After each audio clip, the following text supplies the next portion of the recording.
à tous, merci de nous suivre. Nous sommes ensemble pour votre rendez-vous hebdomadaire qui vous parle de l'actualité économique et de l'économie qui vous concerne. Une heure de débat en direct pour vous parler ce soir de ce qui intéresse et qui inquiète aussi beaucoup les Algériens. La loi de finances 2017, jugée par beaucoup impopulaire par sa taxe augmentée, nous allons nous intéresser ce soir à la loi de finances 2017 du point de vue de l'entreprise. Qu'apporte cette loi pour l'activité entrepreneuriale? Des facilités sur le plan fiscal et douanier aussi, des aspects très importants et très attendus par les entrepreneurs, car l'entreprise, il ne faut pas l'oublier, par des temps de crise, se trouve entre le marteau et l'enclume, entre l'importance d'être redevable face à l'impôt, plutôt deux fois qu'une, et puis face aussi, d'un autre côté, à moins de marché, car il y a moins de marché, et un pouvoir d'achat qui se fragilise. Pour nous éclairer sur ces questions et sur l'impact de la loi de finances 2017 sur l'entreprise, nous accueillons avec nous ce soir M. Ferhat Aitali. Bonsoir. Bonsoir. Et merci d'avoir répondu présent. Vous êtes analyste financier. Face à vous, Mustafa Zikara. Bonsoir et merci d'être avec nous. Vous êtes le directeur de la législation et réglementation au niveau de la Direction générale des impôts. Et à vos côtés, M. Larbi Sid. Bonsoir et merci d'être avec nous. Vous êtes le directeur de la législation, de la réglementation et des échanges commerciaux. Et votre tenue l'indique au niveau de la Direction générale des douanes. Au début de cette semaine, il a été question dans l'actualité économique de la loi de finances 2017 puisque, et comme à son accoutumée, la Chambre algérienne de commerce et d'industrie a rassemblé les entreprises, les experts financiers, les directeurs financiers, les commissaires aux comptes pour les informer sur les dispositions qui sont contenues dans cette loi de finances et qui intéressent l'entreprise. Et une fois de plus, la question de la TVA était encore à l'ordre du jour. Je vous propose de suivre la couverture de notre reporter Malika Bellal. Le nouveau taux de la TVA n'inquiète pas seulement le consommateur.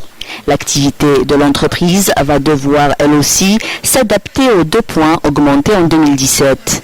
Lors d'une journée d'information sur la loi de finances et son impact sur l'entreprise, une question posée par la plupart des financiers présents. Que faire de la TVA relative à une facture datant de 2016 qui n'aurait pas encore été versée?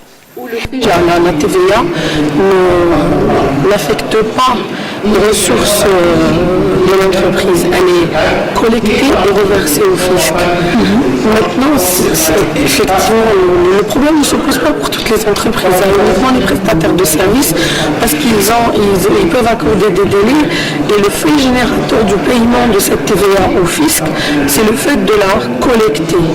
On peut émettre un service à l'année N et être payé à l'année N+1. C'est ce qui se passe justement. Là, on vient de bien expliquer qu'on peut émettre juste une facture complémentaire pour les 2% qui se sont ajoutés à l'ancienne taxe. La réponse, côté impôt, est claire. Il faut faire un avenant à toutes les factures de TVA non versées en 2016 avec le nouveau taux. Une exigence qui promet d'être un casse-tête pour les comptables et financiers des entreprises et celles qui activent dans les services notamment. En effet, les contrats et factures conclus sous l'ancien régime de TVA devront être actualisés.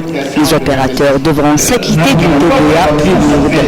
Cependant, la Direction générale des impôts promet pour le secteur industriel un meilleur traitement du remboursement du crédit TVA. L'avènement de la loi de finances pour 2017, le législateur a prévu une mesure qui permet de requalifier ces demandes de remboursement de crédit de TVA, lesquelles sont considérées désormais comme étant un acte de gestion. Donc, on a simplifié leur traitement dans la mesure où ces entreprises introduiraient leur demande auprès du service gestionnaire de leur dossier fiscal. Le traitement se fera à leur niveau, au niveau du service gestionnaire, puisque ce service même connaît le contribuable, si c'est un contribuable respectueux de ses obligations fiscales, donc déclaratives et de paiement. Donc, c'est un signe qui permet de simplifier l'examen de remboursement. Donc, ça permettrait de classer les contribuables en fonction de leur civisme fiscal.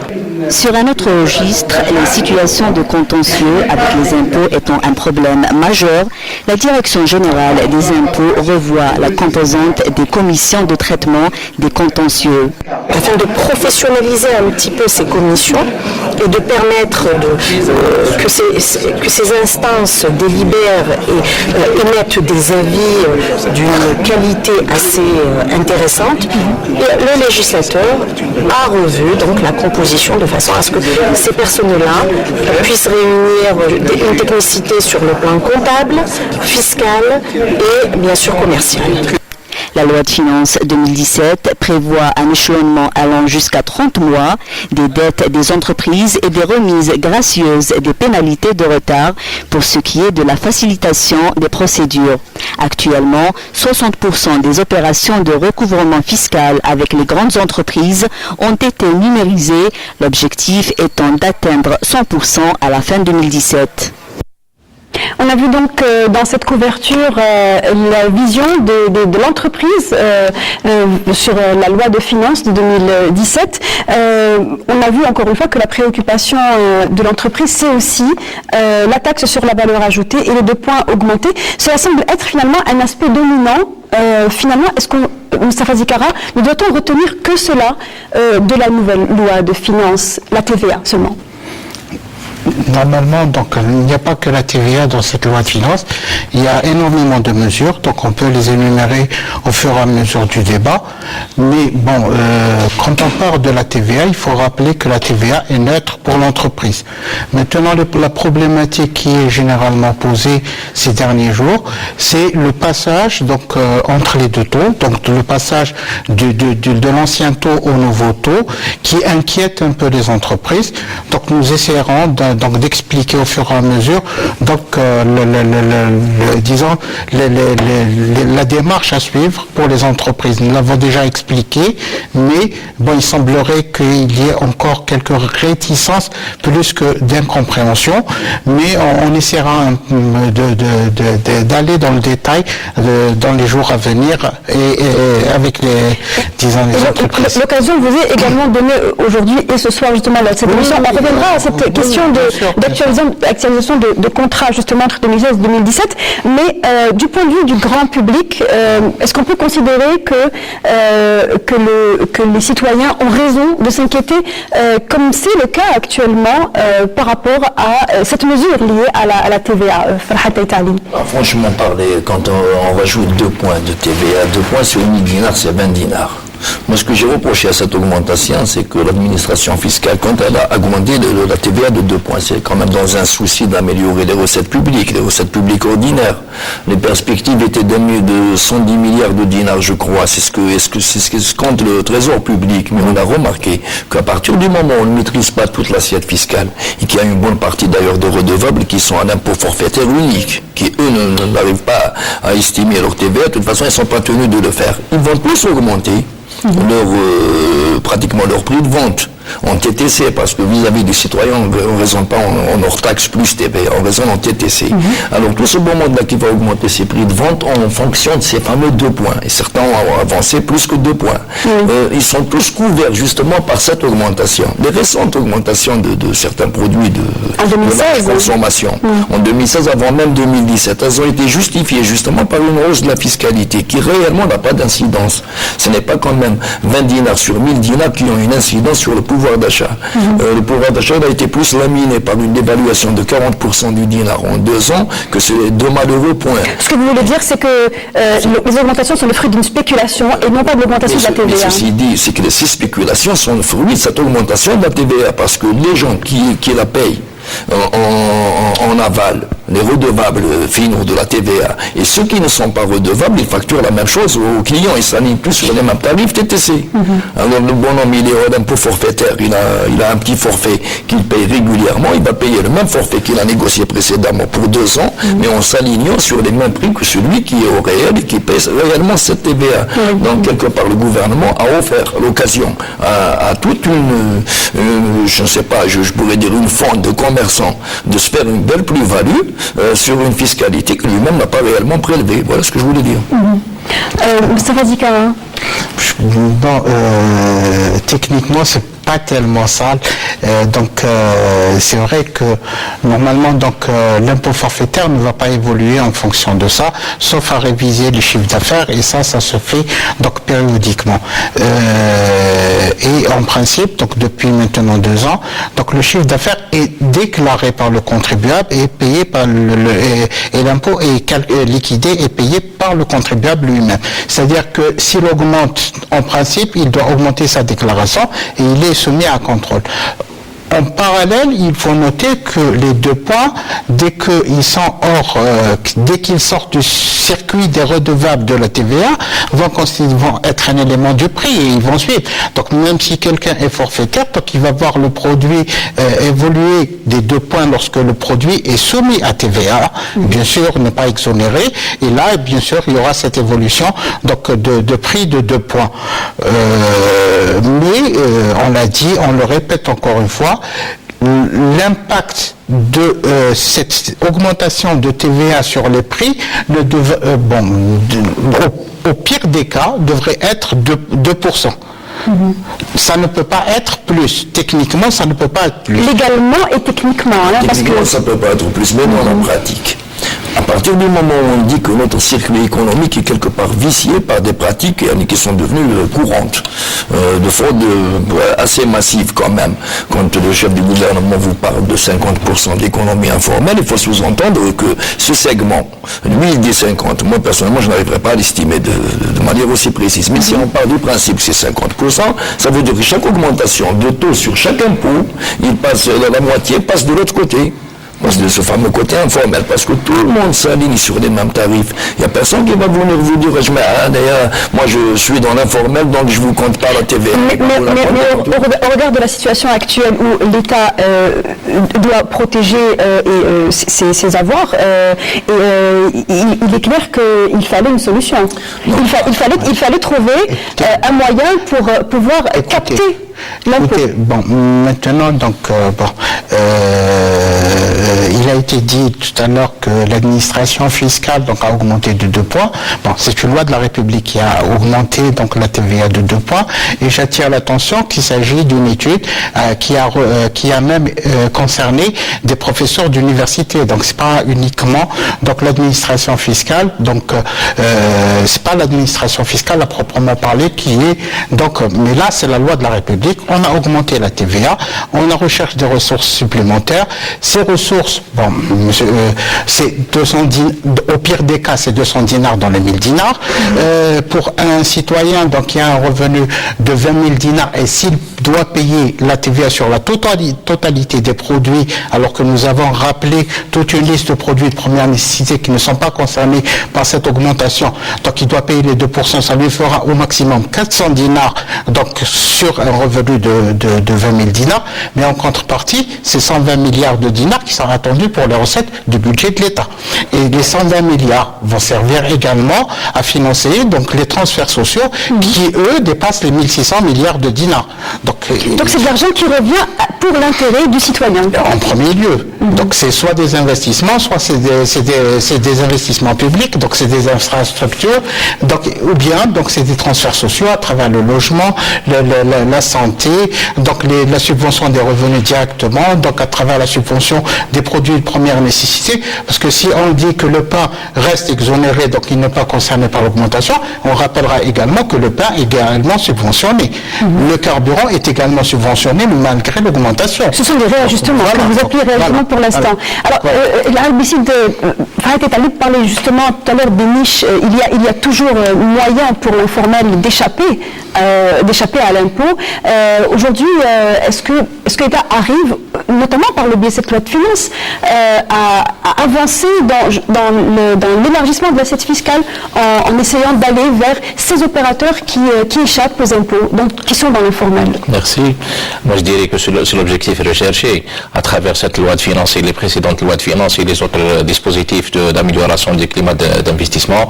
C'est l'effort que fait le gouvernement pour faire venir le secteur de l'informel au secteur du formel. On essaye de rendre l'activité licite, légale, facile, rentable, etc. pour essayer de faire venir, comme vous disiez au début, il n'y a pas que la question de l'augmentation de TVA qui est contenue dans cette loi de finances. Il y a beaucoup de mesures qui vont droit au but pour essayer d'améliorer la performance des entreprises et de l'économie d'une manière générale. Oui. Alors, justement, est-ce qu'il y a des mesures qui sont introduites dans cette loi de finances 2017 permettant de dire que les activités informelles seront plus contrôlées ou seront davantage imposées, si je puis m'exprimer ainsi, Moustapha Dikara? Disons, dans cette loi de finances... En gros, élargir l'assiette fiscale. Voilà. Disons, dans cette loi, il ne faut pas oublier que l'institution de l'impôt forfaitaire unique visait principalement à absorber cette masse, disons, de commerce informel. Donc, les résultats sont là. Donc, il y a eu une bonne partie donc, de l'informel qui a basculé dans la légalité, donc, à travers cet impôt forfaitaire. Donc, mais il reste toujours des choses à faire. Donc, il y a eu beaucoup de mesures donc d'ajustement un peu de cet impôt forfaitaire en termes de déclaration, en termes de prise en charge des contribuables lors de la première année. Donc, tout ça il figure déjà dans cette loi de finances. Donc, normalement, à travers l'impôt forfaitaire, bon, ça, c'est la carotte. Mais de l'autre côté, bon, bien sûr, l'administration fiscale continuera donc à contrôler, à vérifier et à essayer donc de lutter efficacement contre l'informel. Si j'ose même dire que l'informel, c'est également l'affaire de toutes les institutions de l'État, ce n'est pas uniquement l'administration fiscale. Donc, nous comptons, donc, en collaboration avec les différentes administrations, arriver donc à régler énormément de problèmes liés à l'informel. Aujourd'hui, à part les flux, à part l'impôt forfaitaire, il n'y a pas d'autres dispositifs à relever dans cette loi de finances. Sur le plan fiscal, on ne peut pas dire qu'il n'y a pas de mesures donc spécifiques en ordre donc des actions de contrôle éventuellement. Le contrôle donc il est permanent, mais il y a donc disons la monétique et l'économie numérique apporteraient beaucoup dans la lutte contre l'informel. Qui a beaucoup évolué à hauteur de 60%, en tout cas pour la partie impôt, traitement fiscal. L'évolution, disons, de la numérisation. De la numérisation, donc nous sommes à plus de 60%. On devrait arriver donc à une administration pratiquement numérique d'ici 1 an et demi à 2 ans au plus tard. Alors avant de passer à l'ensemble aux autres dispositions dans la loi de finances qui impactent l'entreprise, je voudrais un commentaire sur ce qui se passe actuellement, sur ces commerçants qui ont décidé de baisser les dos pendant quelques jours.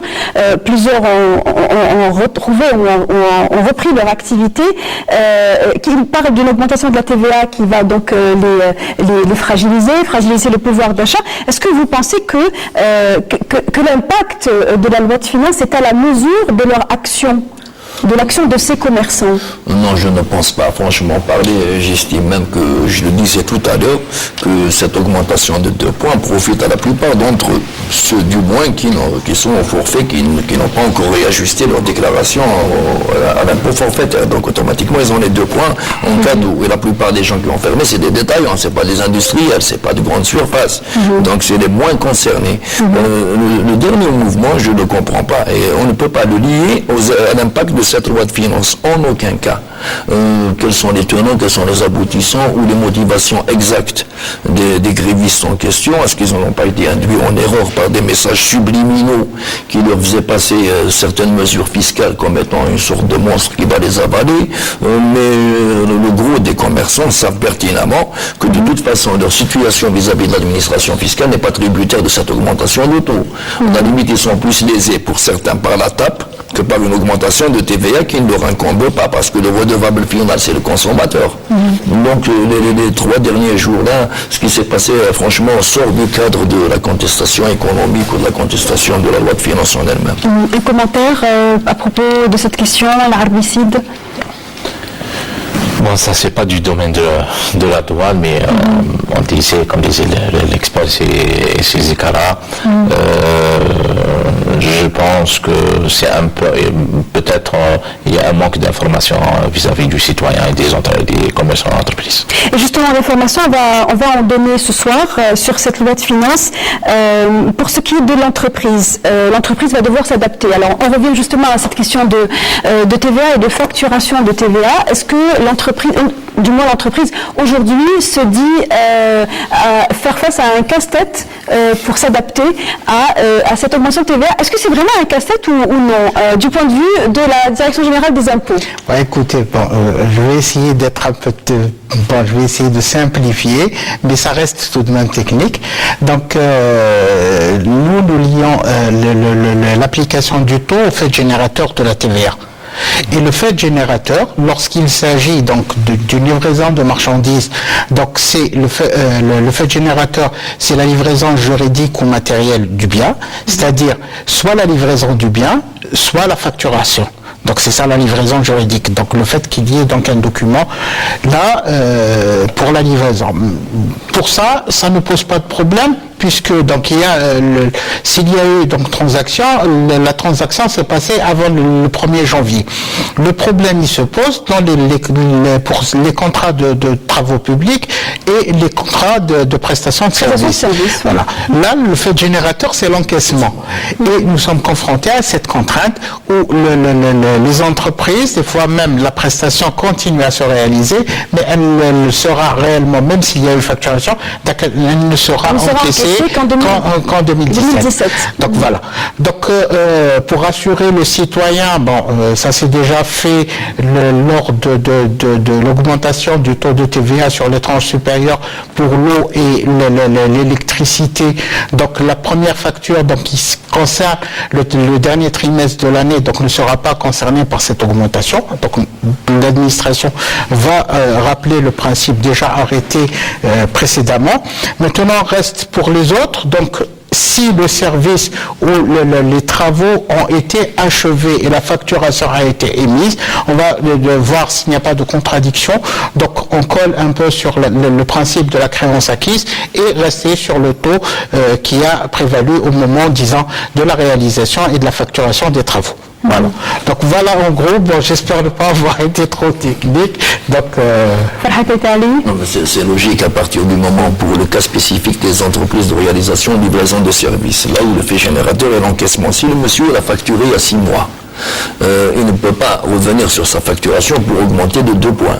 Mais le problème, c'est qu'avec l'administration fiscale, le G50, c'est à l'encaissement. Donc, il doit le faire à 19. Il doit passer au nouveau régime. Évidemment, mais encore faudrait-il trouver maintenant une passerelle pour que le client auquel il a fait la facturation précédente lui verse l'équivalent des 19 et pas des 17. C'est ça. Et là, je pense qu'il faudrait peut-être faire un effort vis-à-vis du client, beaucoup plus que vis-à-vis du fournisseur du service en question, pour qu'il sache qu'il est redevable. C'est plutôt le client qui va mal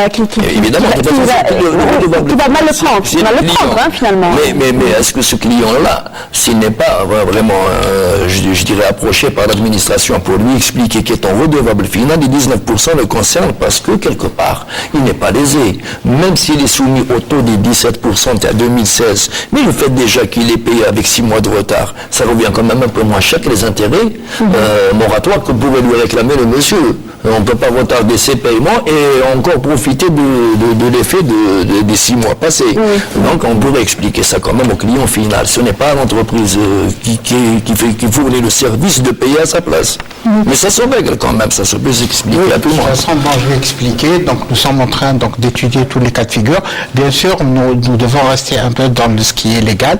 Donc et en principe, donc avant la fin de la semaine prochaine, il y aura une note assez détaillée qui va expliquer tous les cas de figure. Mais j'en profite de l'émission pour inviter donc les entreprises qui soulèvent des cas particuliers, donc qui nous les signalent au moins à travers le site internet de la DGI. Ça nous permettra d'essayer d'être le plus exhaustif possible. Alors, en plus de la TVA, vous le disiez, il n'y a pas que la TVA dans cette loi de finances de 2017. Des taxes sur l'efficacité énergétique sont concernent les produits importés et puis les produits aussi localement également. quel est l'intérêt d'avoir imposé l'Arbicide une taxe sur la valeur énergétique sur ces produits? En quoi cela peut-il protéger, on va dire, la production locale? Bon, d'après l'exposé de motifs de la disposition, c'est beaucoup plus une taxe pour arriver à une efficacité énergétique, c'est-à-dire le modèle de consommation énergétique. On essaye d'amener les gens à moins consommer. À moins consommer un produit qui est un peu coûteux, etc., qui demande beaucoup d'investissement, etc. Donc c'est l'idée de base de cette mesure, selon l'exposé de motifs de la disposition. Mais derrière, il y a également la disposition a été nuancée par rapport à la production locale de tout ce qui est équipement électrique et à l'importation. Donc on a terminé par reporter l'application de la mesure pour le marché local à l'année prochaine et là commencer à l'appliquer pour l'importation à partir du... Ça ne correspond à quoi justement une année? Un délai de une année, ça va permettre quoi justement? Parce que, in fine, ces entreprises vont devoir... parce que la plupart des entreprises nationales qui produisent montent, assemblent. La chose, c'est que ces fameuses entreprises, elles ont déjà des stocks de produits qui sont pratiquement classés aux anciennes catégories, qui n'étaient pas tenues de s'aligner sur la catégorie A ou B. Donc maintenant, quelqu'un qui n'a jamais été contraint à une efficacité énergétique qui importe des produits énergivores. Aujourd'hui, il a un stock. Et qu'est-ce qu'il va en faire? Si on lui applique cette taxe, ce sera un stock d'invendus. Donc le producteur national, il a un an déjà pour écouler ses stocks. Maintenant, pour l'importateur, on ne peut pas aussi, à quelques jours de la fin de l'année, demander à un importateur, il y a des gens qui ont des contrats aussi qui datent de juillet ou de septembre. Donc c'est la commission d'ailleurs financière de l'Assemblée qui a introduit ces amendements pour faciliter la tâche de tout le monde. Ceci dit, cette fameuse taxe sur l'efficacité énergétique, elle va buter sur un problème technique maintenant, pour ce qui est des catégories, qui se chargera de les confirmer ou de les vérifier. Nous avons des organismes techniquement aptes à le faire. Ce n'est pas tellement difficile de faire des tests. Mais juridiquement parlant, c'est... La PRU, c'est bien ça. La PRU n'a pas statut. Elle n'a pas statut de contrôler. Parce que là, s'il y a un contentieux et qui finit devant une juridiction, il faudrait que l'organisme qui arbitre ou qui confirme ou infirme les dires de l'importateur ou du producteur soit habilité juridiquement, justement, à statuer sur la nature. Vous voulez dire qu'une taxe énergétique a été imposée, mais qu'il n'y a pas aujourd'hui moyen de contrôler si les produits sont conformes au A++ ou B, c'est bien ça? C'est pas une question de conformité, c'est l'appartenance de contrôle, c'est l'appartenance à différentes classes. De toute façon, les articles ne sont pas mieux, ils renvoient à un texte d'application, donc on a commencé à y réfléchir. L'article de loi fait déjà il donne une idée générale et on ne manquera pas de trouver et la capacité technique et la force juridique pour pouvoir contrôler ces textes d'application qui, on est d'accord pour dire qu'ils mettent beaucoup de temps pour arriver. Je pense que pour cette année, ce n'est pas le cas. Ça va être particulier. C'est particulier. Il y a des textes déjà qui sont déjà un peu préparés. On va y arriver. Des dispositions pour lesquelles les départements concernés ont commencé à travailler. Ils nous ont invités à prendre part. Il y a des choses qui avancent bien. Mustafa Zikara. C'est-à-dire que maintenant, il y a une certaine discipline. Au début, donc... vous dites maintenant, c'est-à-dire qu'avant, ce n'était pas le cas. Non, c'est-à-dire qu'avant, des fois, il y avait une confusion entre ce qui relevait du domaine législatif et du domaine réglementaire. Et lorsque une idée n'était pas suffisamment mûrie, donc on la renvoyait sur un texte réglementaire et on rencontrait des problèmes par la suite pour la mettre en œuvre. Mais aujourd'hui, donc, disons, on est revenu à plus d'orthodoxie et c'est pour ça que les textes maintenant paraissent beaucoup plus vite qu'avant. Et puis, alors l'autre taxe qui a été également appliquée dans cette loi de finances concerne l'industrie mécanique automobile, et donc ces taxes qui sont imposées sur les collections de pièces détachées qui sont destinées justement aux industries de montage. Heureusement, ce n'est pas des taxes qui sont appliquées, c'est une défiscalisation. Une défiscalisation plutôt, oui, effectivement. Donc c'est un article qui va droit vers tout ce qui est industrie de montage et d'assemblage. Il faut rappeler que la précédente loi de finances a donné un ensemble d'avantages aux collections de véhicules industriels. Cette loi est venue pour étendre l'avantage à l'ensemble de la filière du montage et d'assemblage. On n'est pas resté juste, on était sur le véhicule industriel. Donc, même les autres types de véhicules n'étaient pas de la partie. Donc cette loi de finances à la compte, l'ancienne loi de finances donnait la possibilité, vous savez, dans le système d'assemblage, on ramenait des collections commentaires pour lesquelles on faisait un montage en Algérie. En 2015, on a autorisé l'importation des véhicules industriels en collection, mais on a introduit la nouveauté, c'est qu'on pouvait ne pas les importer directement en collection, c'est-à-dire en fonction du prix d'achat des différents composants de la collection. Ça a beaucoup allégé la trésorerie des entreprises, donc ils ne sont pas devenus obligés d'aller rassembler la collection quelque part et l'importer. C'est un gain. Ils apportent des ensembles, des semi-ensembles. Dans le passé, il fallait les présenter en douane en collection, c'est-à-dire un réfrigérateur, un téléviseur, un véhicule, etc., en état de collection. Maintenant, c'est possible que les opérateurs les ramènent échelonnés dans le temps ou dans l'espace. Donc c'est une bonne nouvelle pour le secteur de l'assemblage. Et l'article de loi essaie de moduler, il essaie de lancer un message aux entreprises pour qu'on augmente un peu la cadence. On essaie d'exiger un minimum de taux d'intégration. Alors vous l'avez dit avec plaisir, vous avez dit c'est une défiscalisation. Alors c'est bien, mais d'un autre côté, c'est des usines qui sont en train de voir le jour et qui donc supposent une sortie de devises, puisque tous ces ensembles, ces collections, ces semi-assemblées sont importés. Donc ça passe par la Banque centrale encore une fois, et ces réserves en devises si chères à l'État, eh bien, ils partent. Oui, je sais que vous allez répondre. Et donc, qu'est-ce qui est fait dans cette loi de finances pour motiver l'intégration?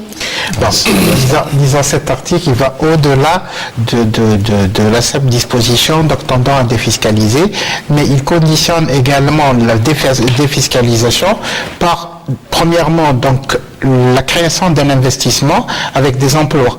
Et c'est soumis donc à une validation des services compétents du ministère de l'Industrie. C'est-à-dire que c'est pas n'importe qui donc qui va venir ramener des pièces et dire je fais du CKD.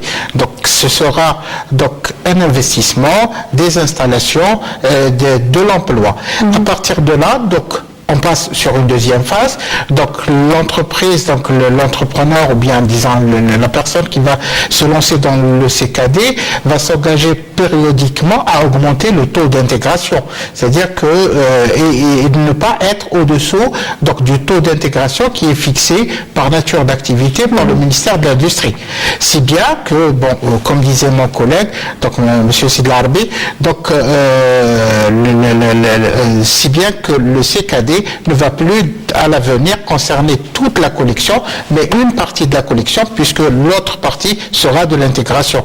Donc c'est vraiment une activité qu'on veut développer avec une plus-value ici en Algérie, au-delà de la simple défiscalisation des pièces donc, qui seront importées. Donc, pour ce qui est du CKD, si on parle des anciens matériels électroménagers, électrodomestiques, on a atteint quand même un taux d'intégration qui tient la route, donc à la limite très appréciable. Ça mérite encouragement. Mais en ce qui concerne le véhicule particulier, là ça pose un problème, parce que pour atteindre le taux d'intégration désiré par le ministère de l'Industrie ou projeté, encore faudrait-il avoir une sous-traitance locale qui soit homologuée au plan international. Ceci dit, ça ne se crée pas comme ça du jour au lendemain. Une sous-traitance qui permet d'arriver à un taux d'intégration de 40%. Monsieur Zikar a parlé de création d'emplois, oui effectivement, mais bon, des emplois importés en dollars, c'est un peu coûteux quand même. Parce que si quelqu'un fait du montage de 70 000 véhicules, il les importe réellement, ces 70 000 véhicules, ça va nous coûter peut-être maximum 10% moins cher que le véhicule sur roue, 10% qu'on va perdre aussi aux manutentions, parce qu'un véhicule qui... Parce que finalement, défiscaliser, monter, je veux dire, importer entier ou importer en pièces, c'est pareil finalement. C'est pas pareil, parce que le même véhicule, si vous le démontez, vous le palettisez, vous le conteneurisez, vous prenez toutes les opérations, déjà de dédouanement, plusieurs positions, plus la manutention en tout genre, à la limite, si vous ramenez le véhicule avec un chauffeur, il sort directement, ça reviendra moins cher en matière de manutention. Et ça coûte cher la manutention en matière de véhicules particuliers. Le hic, c'est que nous avons des licences d'importation qui étaient censées comprimer nos importations de véhicules à nos moyens financiers actuels. 83 000 véhicules. Et maintenant, je vois beaucoup d'ex-concessionnaires qui se proposent à 150 000 ou à 140 000. Je ne sais pas qui a parlé de 500 000 véhicules à l'horizon 2019. 500 000 véhicules, c'est au bas mot 5 milliards de dollars. Alors 5 milliards de dollars remportés pour une addition totale de maximum 4 à 5 000 emplois. Je crois que les 5 milliards de dollars injectés par exemple dans l'agriculture saharienne, ça va créer 200 000 emplois et beaucoup de plus-value. Maintenant, si on parle de réexporter ces véhicules, moi je demande à voir pour croire. Le marché mondial il est saturé. Je vois très très mal un constructeur européen. Mais la consommation locale déjà a du mal à être le marché est saturé.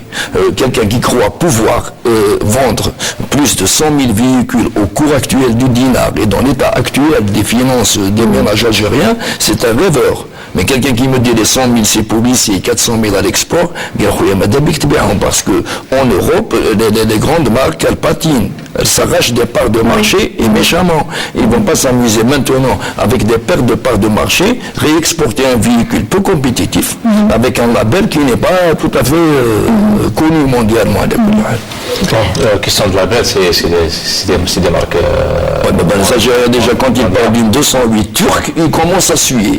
Alors maintenant, il ne faut pas attendre que les Turcs achètent une 208 algérienne. Je pense, si vous permettez, le dispositif TKD n'est pas nouveau. Il a démarré en 2000. On a passé beaucoup de phases. Pour les véhicules. Mais nous avons l'expérience. Nous avons maintenant, dans le secteur disiez tout à l'heure. Vous parlez du véhicule industriel peut-être agricole.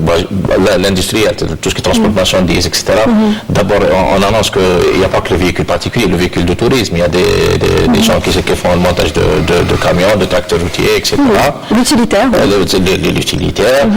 Et le gouvernement a pris conscience que maintenant on devient exigeant.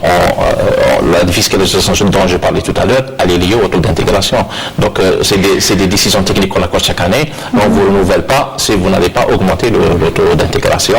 Il y a d'autres mesures, on va y venir. Mais je pense que ce dont parle Talib, c'est le fait que pour l'instant, le seul véhicule qui se dit être intégré à hauteur de 15% n'intègre que 3 pièces. Hein. On est d'accord, là, on parle bien de... Des sièges pour la symbole. Oui, voilà. Donc, vous allez trouver dans cette loi de finances quelque chose qui est dessiné qui est dédié pour la sous-traitance. Donc ça vient comme ça. En 2000, on a porté tout l'électroménager et l'électronique. On a commencé à faire, il y a les fleurons de l'industrie publique de l'électronique et de l'électroménager. Maintenant, ils sont à un grand niveau d'intégration. Importer un véhicule, monter un véhicule pour lequel on fait 10 à 15% de valeur ajoutée en Algérie, c'est pas rien. On commence toujours à petit. Un mot sur les véhicules, Moustapha Zikara. Oui, bon, sans être expert en la matière, donc je laisserai peut-être le soin à mes collègues de l'industrie d'être plus efficaces en la matière. Mais je dirais, donc, quand on parlait un peu d'emploi, etc., il ne faut pas oublier une chose, que j'importe donc des CKD, donc j'importe également du savoir-faire. Donc il y a un transfert de savoir-faire donc qui se fait à travers cette politique donc du CKD. Donc l'Algérien qui est là pour monter le véhicule, donc acquiert des connaissances et une certaine maîtrise, donc qu'il pourra utiliser demain sur autre chose. Maintenant, quand on parle d'intégration, vous savez, donc un véhicule, c'est des kilomètres des fois de fil électrique. Et là, c'est faisable en Algérie. On arrivera à terme à arriver. Maintenant, il est question, disons, d'homologation des ensembles ou sous-ensembles donc qui vont se préparer en Algérie. Et une autre disposition donc vise la sous-traitance en accordant un certain nombre d'avantages aux entreprises donc qui vont s'installer dans la sous-traitance et qui vont faire donc disons des ensembles et sous-ensembles destinés aux industries mécaniques, électroniques et électriques. D'abord, c'est l'exonération de droits et taxes, c'est quelque chose d'important. C'est-à-dire, on veut aller sur cette piste d'améliorer la sous-traitance pour augmenter la part de la valeur ajoutée dans des produits fabriqués en Algérie. Très bien. L'autre taxe qui pourrait avoir un impact sur une industrie, qui n'est pas une industrie très populaire, en tout cas, nous n'en faisons pas ce soir ici la promotion, puisque l'État ne taxera jamais assez le tabac, mais une taxe sur le tabac est imposée. Est-ce qu'elle ne risque pas de mettre à mal l'activité des entreprises qui existent actuellement, sachant qu'entre parenthèses, ces entreprises-là ont augmenté les prix du tabac bien avant que la taxe n'intervienne. Particulièrement, de toute façon, à un moment donné, dans les années 90, les gens achetaient le tabac américain, enfin étranger, à des prix supérieurs, d'ailleurs c'était le tabac de contrebande, à des prix supérieurs au prix pratiqué actuellement, même avec les nouvelles taxes. Il faudrait savoir aussi qu'il y a nécessité de décourager le tabac. Moi, personnellement, je suis un fumeur, s'il y a un moyen de me décourager, même fiscalement parlant, je ne dirais pas non, hein, parce que quelque part aussi, il y a le budget de santé publique qu'il faudrait affronter. Nous sommes peut-être les moins chers en matière de vente de tabac de toute la région. De ce côté-là, il n'y aura pas de... C'est pas contre-productif, hein, cette taxe sur le tabac, c'est... Mais encore une fois, il y a eu forte spéculation sur la vente. Alors, en 2016. Donc, ce qu'il y a lieu de noter premièrement, c'est des prix réglementés. Donc, ce n'est pas les producteurs de tabac qui ont augmenté. C'est le fameux circuit de distribution. Donc, comme c'est le cas pour tout le reste des produits finalement. Qui a mal fonctionné et a très très mal fonctionné, puisque les prix donc, qui ont été pratiqués depuis maintenant 3 mois dépassent de très loin donc, les augmentations envisagées. Par exemple, un paquet de cigarettes qui vient de passer de 160 à 180 dinars et a été commercialisé et continue à l'être à 220 dinars depuis 3 mois déjà. Donc vous voyez un peu les enjeux. Donc bon, un rappel des prix est en train de se faire donc des différents tabacs, puisque le tabac, je le rappelle encore une fois, c'est des prix réglementés. Qu'est-ce que vous appelez, Moustapha Zikara, un rappel des prix justement? Alors, en matière de tabac, les prix sont fixés donc en concertation entre l'autorité de régulation et les producteurs, donc les prix aux consommateurs, et sont donc homologués et diffusés en tant que tels. Donc le débitant n'a pas le droit, ni le réseau de distribution n'a pas le droit d'aller au-delà des prix réglementés. Voilà, donc c'est un peu ça. Donc ce que je dis tout simplement, donc nous l'avons fait, nous le refaisons périodiquement, à chaque fois qu'il y a des évolutions, donc nous affichons sur la presse donc l'ensemble des prix donc du tabac et également la liste des produits tabagiques. Parce que si les gens ne le savent pas, les services fiscaux ont procédé à des saisies de tabac de contrefaçon et de contrebande.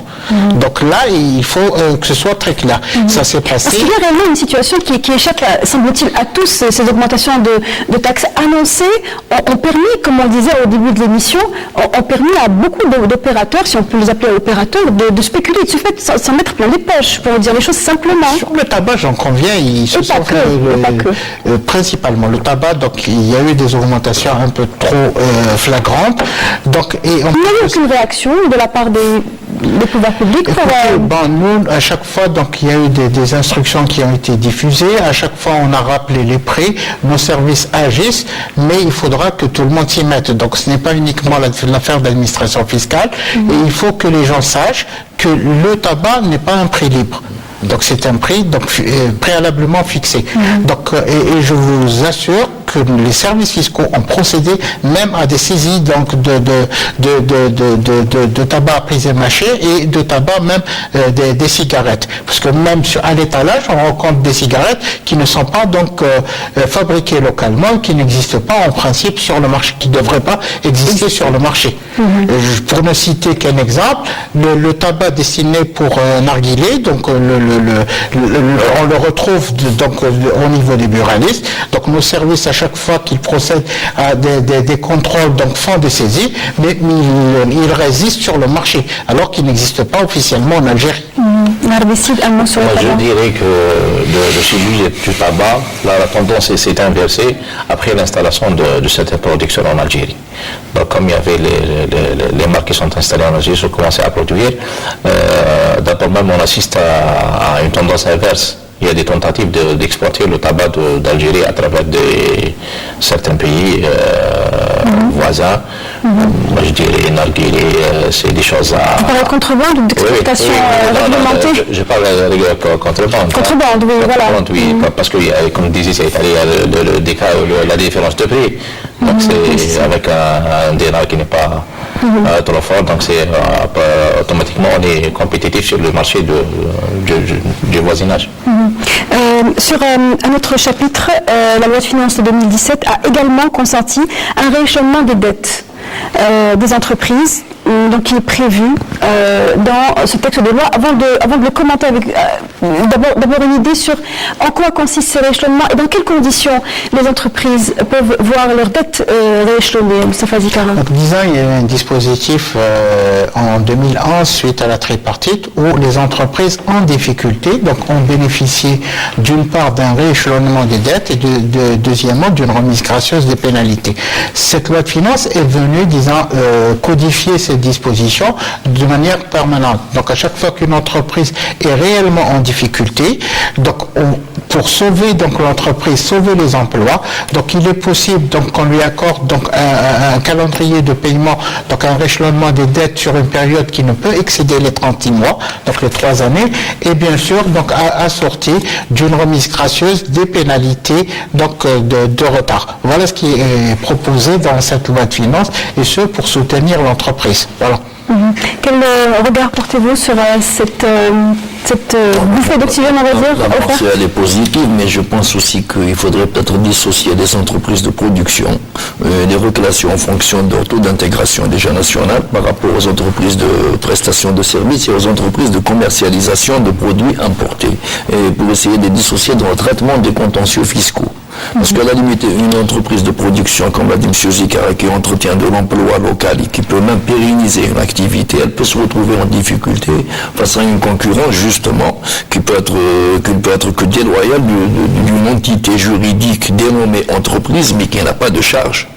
Un commerçant, voilà, un importateur, il a des charges minimes et des marges qui, même si elles sont minimes, il arrive quand même à amortir un flux financier qui est énorme par rapport à une entreprise de production.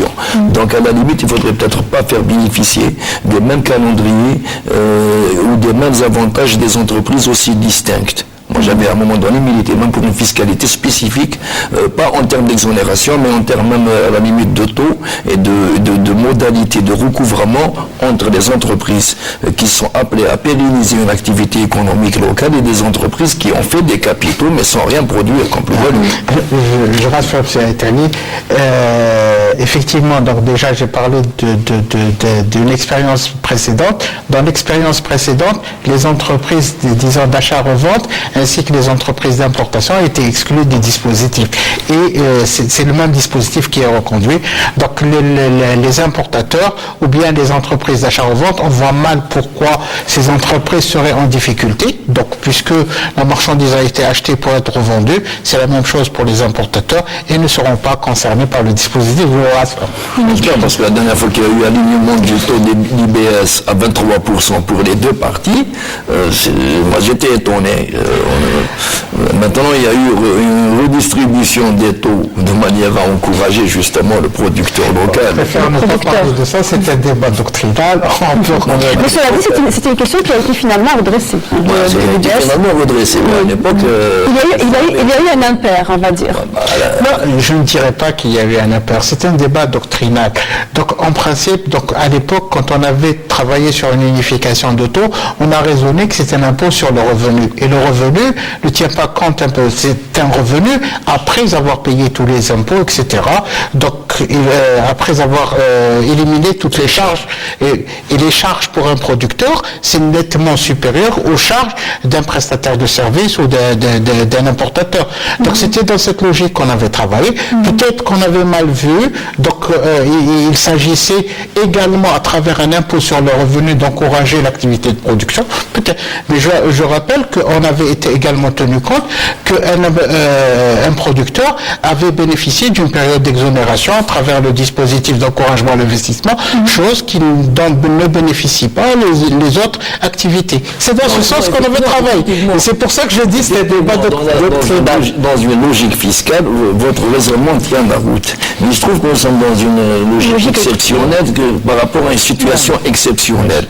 Et il est vrai que dans la plupart des pays au monde, ça ne tient pas la route de considérer les revenus définitifs nets d'un producteur comme étant spéciaux par rapport aux revenus définitifs nets d'un commerçant d'achat-revente. Mais dans les faits, aujourd'hui, nous nous retrouvons avec d'immenses capitaux qui ont été générés par l'achat-revente, qui d'ailleurs ont cassé la production. Parce qu'en dehors de l'administration fiscale ou douanière, si on prend le système bancaire, il n'a aucune difficulté avec les importateurs. Ils peuvent même à la limite le refinancer aujourd'hui. Il a de grosses difficultés avec les producteurs. Mais qui a mis les producteurs en difficulté? C'est cette capacité justement des gens qui font de l'achat-revente à pratiquement générer des revenus à flux tendu.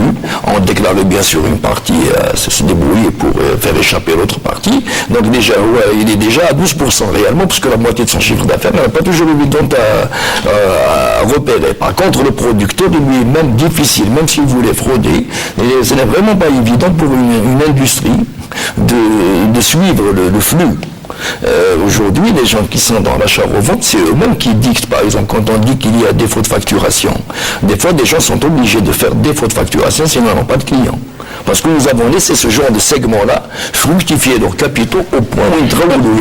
Justement, on est passé du tout au tout, on est passé d'une époque, on va dire, ou d'une période, où à un moment donné, on a failli accorder le même IBS à un importateur qu'à un producteur. Non, on l'a accordé. On l'a accordé, oui, ça n'a pas duré longtemps. On est passé maintenant à un autre extrême, peut-être, vous allez me dire, à un autre extrême qui veut que les importations sont... On dit que les importations sont verrouillées aujourd'hui, c'est-à-dire qu'il y a énormément de freins qui ne sont pas légalement apparents sur le plan législatif, mais il y a des mécanismes connexes que l'État a dû mettre en place par nécessité pour freiner les importations. Est-ce que c'est le cas? Mais bien sûr. Attendez, écoutez, c'est vrai qu'il y a des importations, mais il faut relativiser, parce que quand on prend l'ardoise d'importation, il ne faut pas oublier qu'il y a eu également donc, un programme d'investissement public qui a nécessité beaucoup d'importations. Oui. Alors, il faut faire la part entre les importations et les importations destinées à la revente en l'État, qui, en dehors des véhicules, ne représentent même pas 5% de la masse des importations. Donc, si je prends par exemple... On va dire que 95% des importations ont été destinées à la transformation ou à la réalisation d'infrastructures publiques. Je vais vous citer à titre d'exemple la facture alimentaire. Selon le CNIS, à fin 2014, elle était de 147 milliards de dollars. C'est quand même pas 5% des importations limitées. 147 milliards de dollars sur 14 ans. La facture des médicaments, elle a voisiné les 50 sur 14 ans. Donc les véhicules, les fameux véhicules particuliers, mine de rien, ils étaient 45 milliards à la fin 2014. Donc quelque part, tout ça n'était pas destiné à créer une activité locale. Maintenant, il va y avoir dans les 100 milliards de dollars pour booster les programmes publics d'infrastructures de base. Donc on ne peut pas s'en passer. De toute façon, sinon, c'est la base. Également, c'est l'idée qui se dégage. Il ne faut pas diaboliser l'importation de tout azimut. Évidemment. Maintenant, l'exemple des médicaments, on peut s'en passer. Non, on ne va pas bien commencer les importateurs. C'est l'importation. On ne diabolise pas. Il y a l'importation, il y a la matière première, il y a l'équipement, il y a les produits nécessaires au fonctionnement. Il ne s'agit pas de diaboliser. Il s'agit juste aujourd'hui de donner un statut un peu plus favorable aux gens qui doivent produire quelque chose localement. Parce que quand le Premier ministre parle de limiter la casse sur les réserves de change, le seul moyen de limiter la casse sur les réserves de change dans l'impossibilité de créer un flux d'exportation capable de compenser les pertes sur les hydrocarbures, on devrait quand même limiter à la limite les dépenses à l'importation, pas en restreignant, pas en faisant des mesures à la limite qui sortent un petit peu des textes légaux existants, non, en encourageant au maximum que les gens se rabattent sur un produit local de qualité compétitive. Mais pour répondre à ma question finalement, parce qu'il me reste encore quelques minutes, est-ce qu'il y a des mesures restrictives qui visent à créer des goulets d'étranglement, par exemple, pour l'importation de certains produits? Mais on en a besoin. Nous avons des instruments juridiques qui sont même internationalement admis. On a amendé la loi sur les règles applicables à l'importation pour amorcer le système des licences. Nous avons voulu avancer sur trois produits et des projets pour l'étendre à d'autres produits également. Donc on est à l'aise. Écoutez, il y a également, donc, pour ne pas la citer, la nouvelle taxe sur la publicité qui est prévue dans cette loi de finances et qui vise justement à encourager la production locale au détriment du produit importé. Donc cette taxe déjà, premièrement, n'est due que sur la publicité faite aux produits donc non fabriqués localement. Et deuxièmement, cette taxe encourage la production de la publicité elle-même en Algérie, puisque si la publicité est faite en Algérie, la taxe est due sur le contrat de réalisation. Par contre, si elle est réalisée à l'étranger, donc chez des prestataires à l'étranger, donc elle est due au moment de la diffusion, ce qui est nettement plus cher. Mais ça contraint aussi le diffuseur à devoir revoir ses contrats. Ce n'est pas tout aussi évident de demander 10% de plus sur les contrats, on est d'accord. Les entreprises qui diffusent ou qui sont donc redevables de cette prestation vont devoir être tributaires de ces 10% en plus. Oui, bien sûr, ça va surenchérir. C'est un enchaînement. Ça va surenchérir la publicité, donc faite à l'étranger sur des produits non fabriqués localement. Et l'objectif, c'est de les orienter en premier lieu vers une publicité réalisée en Algérie, donc une prestation réalisée en Algérie, et diminuer également la publicité sur les produits donc importés, ce qui va encourager la consommation du produit local. Est-ce qu'il n'y a pas un objectif caché qui est celui de protéger l'État contre le transfert illicite de devises? Est-ce que c'est une niche qui peut permettre de transférer illégalement de devises?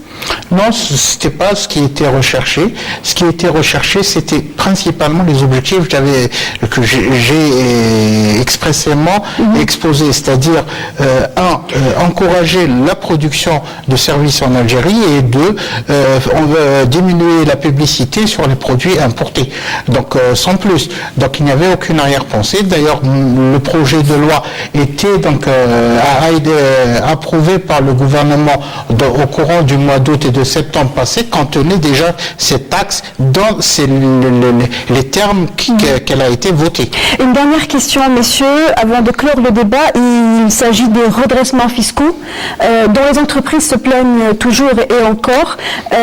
Ils sont souvent perçus comme étant des punitions, comme étant abusifs dans beaucoup de situations.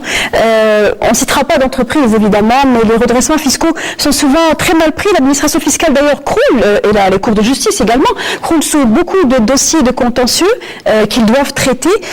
Que fait l'administration fiscale aujourd'hui pour endiguer ces situations? Malheureusement, la question se pose encore à vous, Moustapha Zikara, pour on va dire, rendre la vie moins difficile en termes de contentieux, ou du moins en traitement de contentieux. Écoutez, je crois que la loi algérienne donne suffisamment de garanties aux contribuables. Donc le contribuable, déjà, il dispose de possibilités de recours auprès de l'administration. Donc et là, c'est différencié. Donc le service qui a procédé au contrôle et le service qui statue sur le contentieux, c'est deux services différents, même si des fois ils relèvent du même chef.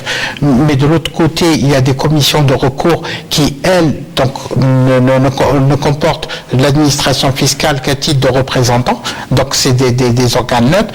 Et au pire des cas, le contribuable a la possibilité d'aller en justice contre l'administration fiscale. Et par ailleurs, donc, vous remarquerez que depuis maintenant 5 ou 6 ans, la loi ramène périodiquement plus de garanties pour les contribuables, et même cette loi a des garanties supplémentaires pour les contribuables. Notamment pour la composition des commissions de traitement. Il y a même une étude en cours. Il est possible qu'on ira donc dans les années futures, même sur les possibilités donc de ce qu'on appelle l'abus de droit, donc dans les deux sens, que ce soit du côté de l'administration ou du côté du contribuable, des mesures pourraient être insérées dans les prochaines lois de finances dans ce sens si le gouvernement acquiert. De toute façon, le contentieux fiscal en général est lié aux règles du code de procédure fiscale. La logique est que ce code de procédure fiscale est censé garantir les droits et devoirs des deux parties. Bon, ceci dit, on ne peut pas dire que tous les redressements fiscaux soient bien ficelés en la forme et en le fond. Dans tous les pays du monde, de toute façon, il y a ce genre de contentieux et ce genre d'abus. Mais moi, je militerais plutôt pour l'instauration de tribunaux fiscaux spécialisés. vraiment une formation de juge, particulièrement dans le domaine douanier et fiscal. Pour la simple raison que des fois c'est des tribunaux civils, des tribunaux administratifs qui traitent de plusieurs affaires en même temps que les domaines, la douche ou les machakil à l'urbanisme. En même temps, un problème fiscal il est vraiment difficile à traiter pour un connaisseur. Alors pour un profane, quand il tombe avec d'autres dossiers et que la chambre n'est pas spécialisée, ce n'est pas évident. Donc ça traîne...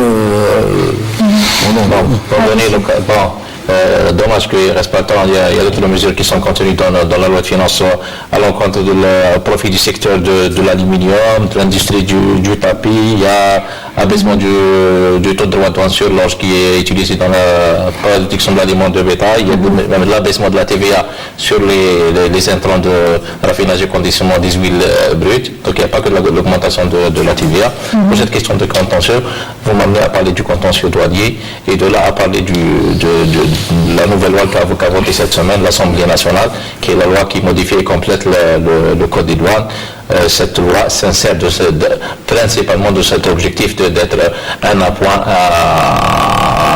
au monde de l'économie et de l'entreprise. Dans ce volet contentieux, elle a essayé au maximum, cette loi qu'on vient de voter, l'Assemblée va passer au Sénat la semaine prochaine, d'essayer d'alléger, d'améliorer ces mécanismes de règlement de litige avec le monde de l'entreprise et d'éviter d'aller devant les tribunaux, plus de clarté, moins de sanctions, une logique, un bon sens dans la qualification, dans la répression des infractions.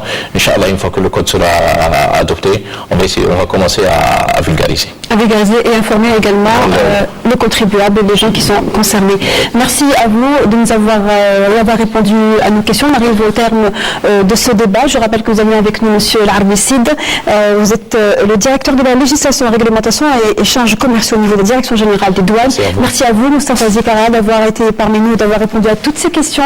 Je rappelle que vous êtes directeur législation et réglementation au niveau de la Direction générale des douanes. Et merci à vous encore une fois, Fahad El-Tali, analyste financier, d'avoir été là et d'avoir apporté vos contradictions et vos éléments additifs. Merci à vous d'avoir suivi et merci de nous suivre également sur notre page Facebook, la Semaine Éco.